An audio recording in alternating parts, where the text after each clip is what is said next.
আজ আমরা নাট্যকার সিদ্ধেশ্বর চট্টোপাধ্যায়ের অথকিম নাটকটি নিয়ে একটু আলোচনা করব। নাটকটির বিষয়বস্তু কী বা নামকরণটাই বা কেন এই প্রকার, এই নিয়ে একটু আলোচনায় বসব। তার আগে সিদ্ধেশ্বর চট্টোপাধ্যায় সম্পর্কে একটু আলোচনা করি।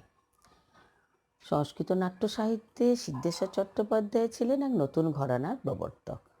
বলা বাহুল্য, সংস্কৃত নাট্যজগতে এক বিরল ও ব্যতিক্রমী ব্যক্তিত্ব তিনি। কেবল নাট্যকারই নয়, তিনি একাধারে নট, নাট্য নির্দেশক ও নাট্যতত্ত্ববিদ। তো তিনি 4টি নাটক আমাদের উপহার দিয়েছেন, যেমন ধরিত্রীপতি নির্বাচনম, অথকিম, ননা বিতরণম, স্বর্গীয় হসনম। তো এই তিনি জীবনে যা কিছু দেখেছেন তার সবই প্রায় প্রতিফলন ঘটেছে তার এই নাটকগুলিতে। কখনো বা ক্ষতবিক্ষত হয়েছেন সামাজিক দুরবস্থা দেখে, তার নাটকে তিনি সত্যের স্বরূপকে উদ্ঘাটন করেছেন। প্রত্যেকটি নাটকের মধ্য দিয়ে বারবার তিনি গর্জে উঠেছেন অন্যায়ের বিরুদ্ধে, দুর্নীতির বিরুদ্ধে, সাধারণ মানুষের হয়ে মানবাধিকারের জন্য প্রায় লড়াই করেছেন। তিনি নাটকের মধ্য দিয়ে শুধু সত্যের সন্ধানই করেননি, নির্মম সত্যকে বা রূঢ় বাস্তবকেও তুলে ধরেছেন পাঠককুলের সামনে। শ্লেষ বিদ্রূপের সংযোজন করেছেন সোজাসুজি, তীক্ষ্ণভাবে। তাই তার প্রতিটি নাটকেই ঐতিহ্য আধুনিকতার মেলবন্ধন ঘটেছে। এই যে আধুনিকতা শব্দটি সংস্কৃত সাহিত্যে অনেকের কাছে মনে হয় ঠিক যেন সোনার পাথর বাটির মতো, অর্থাৎ কিনা অস্তিত্বহীন, অসম্ভব কোন একটা বিষয়। তবে এর অবশ্য একটা কারণও আছে। সেটা হলো, সাধারণ মানুষ কেন, অনেক বিদগ্ধ পণ্ডিতদেরও ধারণা সংস্কৃত মানেই বেদ, উপনিষদ, দর্শন, পুরাণ, রামায়ণ, মহাভারত ইত্যাদি ইত্যাদি। আর সংস্কৃত ভাষার সাহিত্যিক রূপে অশ্বঘোষ, ভাস, কালিদাস, মাঘ, ভারবী, শূদ্রক, বিশাখ দত্ত এরা। অর্থাৎ সংস্কৃত সাহিত্য সম্বন্ধে বহু প্রচলিত ধারণা যে ঊনবিংশ বা বিংশ কিংবা একবিংশ শতাব্দী শুরুতে অনেকেরই মতে যা তা হলো সংস্কৃত ভাষা ও সাহিত্যের চরম অমর্যাদা বা অবক্ষয়ের যুগ। আর সেই যুগে সংস্কৃত ভাষায় তেমন কোনো উল্লেখযোগ্য রচনাও দুর্লভ। যে কয়েকজন মুষ্টিমেয় সংস্কৃত পণ্ডিত যারা নাটক, কাব্য প্রভৃতি রচনা করেছেন, তাঁদের রচনার বিষয়বস্তু বা আঙ্গিক প্রভৃতি সবই প্রায় প্রথাসিদ্ধ বা প্রচলিত। কিন্তু বিংশ শতাব্দীর সংস্কৃত সাহিত্য ঐতিহ্য আধুনিকতার মেলবন্ধন হয়ে উঠেছে, যেটা আগে বলছিলাম। অন্যান্য ভাষার সাহিত্যের মতোই বিংশ শতাব্দীর সংস্কৃত সাহিত্যের অধিকাংশই প্রায় হয়ে উঠেছে কালের দর্পণ। তাই নকশাল আন্দোলন, উদ্বাস্তু সমস্যা, রাজনৈতিক নেতাদের দুর্নীতি, বিধবা বিবাহের কথা, কুষ্ঠরোগ, সাম্প্রদায়িকতা বা পাঠ্য বিষয় থেকে সংস্কৃতের বিতাড়ন ইত্যাদি অনেক কিছুই হয়ে উঠেছে সংস্কৃত সাহিত্যের নানা শাখার বিষয়বস্তু। বিংশ বা একবিংশ শতকে তাই দেখি সংস্কৃত সাহিত্য নানা শাখায় পল্লবিত হয়ে উঠেছে। যেমন স্বর্গবন্ধ মহাকাব্য থেকে খণ্ডকাব্যে, ছোট গল্পে, উপন্যাসে, বিশেষভাবে নাটকে নানাভাবে এই ঐতিহ্য আধুনিকতার মেলবন্ধন দেখা যায়। তো ঠিক এমনই পরিস্থিতিতে নাট্যকার সিদ্ধেশ্বর চট্টোপাধ্যায়ের সংস্কৃত সাহিত্যের আবির্ভাব, কারণ এগুলিই তাঁকে নাটক রচনাতে উদ্বুদ্ধ করেছিল। এবার আমরা তোমাদের পাঠ্য বিষয় যে স্বনামধন্য নাট্যকার সিদ্ধেশ্বর চট্টোপাধ্যায়, তার অথকিম যে নাটকটা, সেই নাটকের বিষয়বস্তু নিয়ে একটু আলোকপাত করি। অথকিম একটা একাঙ্ক বিশিষ্ট হাস্যরসাত্মক নাটক। নাট্যকার নিজেই নাটকটিকে বলেছেন পরিহাস রূপকম বা ব্যঞ্জনা নাটিকা। তিনি নিজেই আবার বিনীতভাবে স্বীকার করেছেন যে এই নাটকে ভারতীয় নাট্যরীতির সর্বত্র অনুসৃত হয়নি, পাশ্চাত্য নাট্যরীতির প্রভাব সর্বত্রই স্পষ্ট হয়ে উঠেছে। সাম্প্রতিককালে নিরর্থক হাস্য পরিবেশনের কোনো অবকাশ নেই, প্রায় এমনটাই মনে করেন আমাদের সহৃদয় সামাজিকবৃন্দ।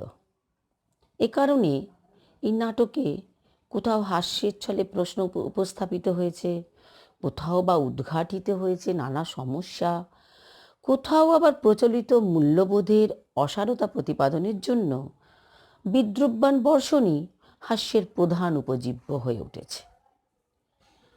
নাটকে নান্দি থেকে শুরু করে পাত্রপাত্রীর নামকরণ এবং শেষে ভরতবাক্য পর্যন্ত প্রায় সর্বত্রই ব্যতিক্রমী অভিনবত্ব।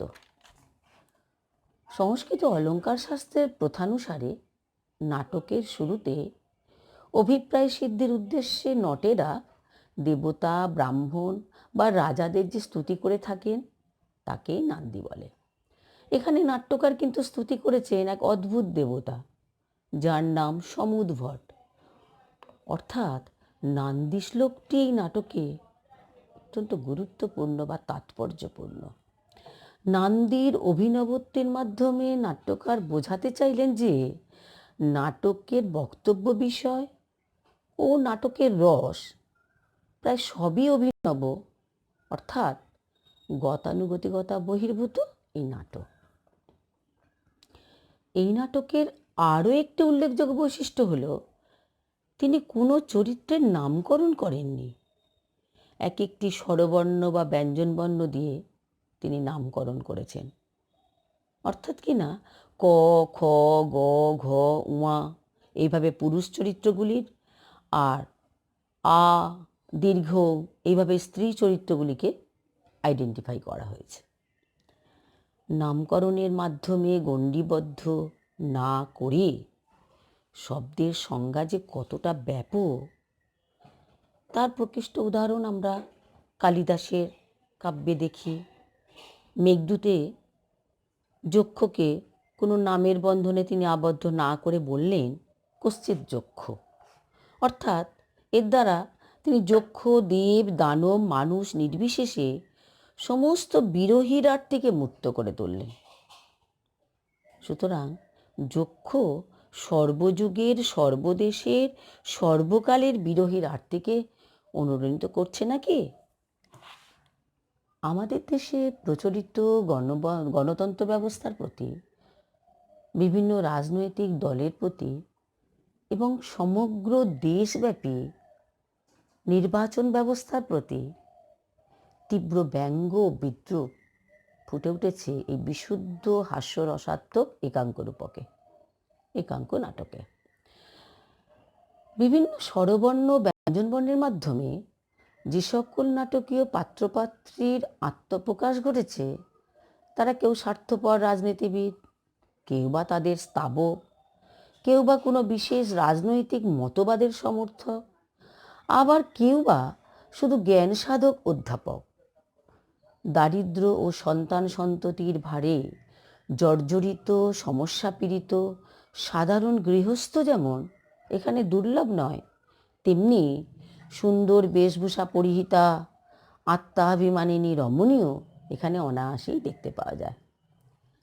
চিরাচরিত ভারতীয় নাট্যরীতি অনুযায়ী এখানে কোনো বিশেষ নাটকীয় কাহিনী বা নাট্যবৃত্তও নেই। বিশেষ বিশেষ প্রতীকরূপে চরিত্রসমূহ এখানে উপস্থাপিত। তাদের পারস্পরিক উক্তি প্রত্যুক্তির মাধ্যমে রাজনৈতিক দলের বিভিন্ন উপবিভাগের দ্রব্যমূল্য বৃদ্ধি রোধের এবং বেতন বৃদ্ধির উপায়স্বরূপ ঘেরাও এবং ধর্মঘটের, নির্বাচনে জয়লাভের জন্য নানা কলাকৌশল প্রয়োগের খণ্ড খণ্ড চিত্র উপস্থাপিত করে নাট্যকার সামাজিক মূল্যবোধের অবক্ষয়ের দিকটা আমাদের কাছে তুলে ধরেছে। নির্বাচনের সময় দেখা যায় রাজনৈতিক নেতাদের প্রদত্ত প্রতিশ্রুতি যে শুধু বাগাড়ম্বর মাত্র, তারও প্রকাশ এখানে সহজে অনুমান করা যায়। ব্যক্তিসত্তা এখানে গৌণ। মুখ্যই হল রাজনৈতিক ধ্যান ধারণার প্রতি আস্থা। বিশেষ এক রাজনৈতিক মতাদর্শের আশ্রয় থেকে ব্যক্তিগত স্বার্থসিদ্ধি যেন এখানে হয়ে উঠেছে একমাত্র কাম্য। যেমন ক নামক চরিত্রটি এখানে শিক্ষিত মধ্যবিত্ত সম্প্রদায়ের প্রতিনিধি, যার বিবেকবোধ কোনো রাজনৈতিক নেতার প্ররোচনায় বিকিয়ে যায়নি। তেমনি খ নামক চরিত্রটি সমাজের সমস্যা জর্জরিত দরিদ্র শ্রেণীর প্রতিনিধি, যাকে সমাজের রাজনৈতিক ও অর্থনৈতিক ভারসাম্য রক্ষা করে সংসার প্রতিপালনের জন্য প্রতিনিয়ত সংগ্রাম করতে হয়। আর গ, ঘ, উয়া প্রভৃতি চরিত্রকে নাট্যকার এখানে ভারতবর্ষের বিভিন্ন রাজনৈতিক মুখপাত্র রূপে উপস্থাপিত করেছেন। অন্যদিকে আ বা দীর্ঘ, এই দুটি নারী চরিত্র পরস্পর বিপরীতধর্মী নারী সমাজের প্রতিনিধি। বিশেষত আ নামক চরিত্রটি তো একজন অত্যাধুনিক সুন্দর বেশভূষা পরিহিতা এক রমণী, যিনি নিজের পাণ্ডিত্য প্রকাশের জন্য সর্বদা পত্রপত্রিকা পাঠে নিরত থাকেন। সমাজের কোনো মানুষকেই তিনি যথার্থ মানুষ বলে মনেই করেন না। এভাবে নাট্যকার সুকৌশলে সমাজের আর্থসামাজিক দিকের চিত্রগুলো আমাদের সামনে তুলে ধরেছেন। কিন্তু সমগ্র নাটকে একটিমাত্র আশার বাণী বারবার উচ্চারিত হয়েছে। যেমন আগচ্ছতু তত্র ভবান। এই আসুন, এই যে মহামান্য নবীন আগন্তুক, সম্ভবত নতুন রাষ্ট্রনেতা বা নতুন সমাজ ব্যবস্থার যিনি দ্যোতক, যার আগমন প্রতীক্ষায় সকলেই উদ্গ্রীব, তাকে সাদর অভ্যর্থনা জানানোর জন্য যেন সকলেই ব্যস্ত।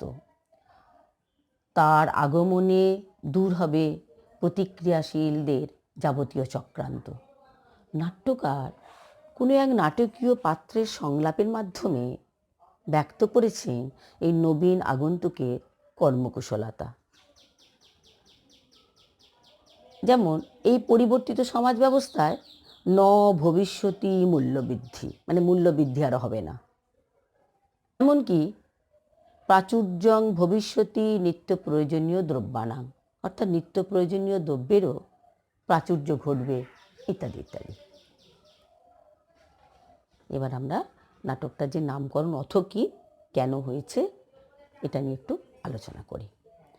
নাটকটির নাম তো অর্থকীম, তো এর আক্ষরিক অর্থ হলো এরপর কি হবে। এই সার্বজনীন প্রশ্নটি নাটকের সর্বত্রই এক বিরাট জিজ্ঞাসা চিহ্ন রূপে আবর্তিত হয়েছে।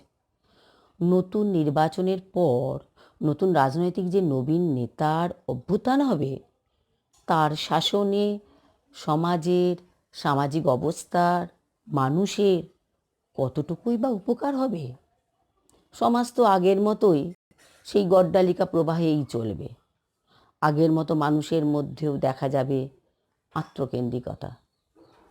তাহলে জনগণের কল্যাণে নয়, মানুষ আগের মতোই যেন মেতে উঠবে নিজের স্বার্থসিদ্ধিতে। তো নাট্যকার নাটকের ভরতবাক্যেও সে কথা আমাদের জানিয়ে দিয়েছেন। ভরতবাক্যে আমরা দেখছি সে কথারই প্রতিধ্বনি। দেখো, তোমাদের কাছে বলি একটু শ্লোকটা। কালস্য গতিম আলোচ্য সাম্প্রতং পার্থয়া মহে অস্তু মে মঙ্গলং নিত্যং ভবতামস্তু বা ন বা।